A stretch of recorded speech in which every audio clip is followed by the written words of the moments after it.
Alors, on a les premiers chiffres de septembre, d'immatriculation de septembre 2021, 17 000 véhicules, a priori. On aura les chiffres détaillés un peu plus tard, comme d'habitude. Entre la pandémie et la crise des semi-conducteurs, 2021 est une année noire pour le marché automobile. En France, les ventes de voitures particulières sont en recul pour le quatrième mois consécutif, selon les chiffres communiqués par la plateforme automobile PFA. 133 835 voitures neuves ont été écoulées dans l'Hexagone le mois dernier, contre 168 000 en septembre 2020 et 173 000 en septembre 2019. Ah oui, quand même, hein. Même en 2020, c'était mieux, quoi. Les ventes de voitures continuent à souffrir d'un niveau de commande qui reste faiblard, et des retards de livraison persistants liés à la pénurie de semi-conducteurs qui se sont même traduits par des fermetures d'usines. Si elle subit également la pénurie de semi-conducteurs, la voiture électrique parvient à garder la tête hors de l'eau. Avec 17 000 unités écoulées, le segment s'accapare près de 13% du marché. Même constat pour les voitures rechargeables qui totalisent 11 806 immatriculations, soit un peu moins de 9%. Les deux réunis, ça fait 22%, c'est pas mal quand même. Mais il y a encore du travail, hein. Au désespoir de certains, les SUV en restent toujours aussi populaires.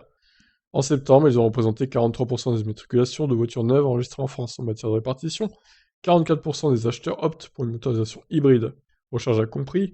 Arrive ensuite le diesel 19% et l'essence 29%. L'électrique 6%. Alors là, c'est pour les SUV, hein, les chiffres là, hein. C'est pas l'électrique total. Vous l'aurez compris. La Model 3, sans égaler le record enregistré en juin, la Model 3 devrait une nouvelle fois prendre la tête du marché avec 2833 immatriculations. En septembre, la berline californienne devance de quelques centaines d'exemplaires la Zoé, écoulée à 2382 exemplaires. Ah ok, bon, c'est pas énorme, hein, les immatriculations de la Model 3 pour le coup, mais ça suffit pour être en tête. Donc voilà, voilà.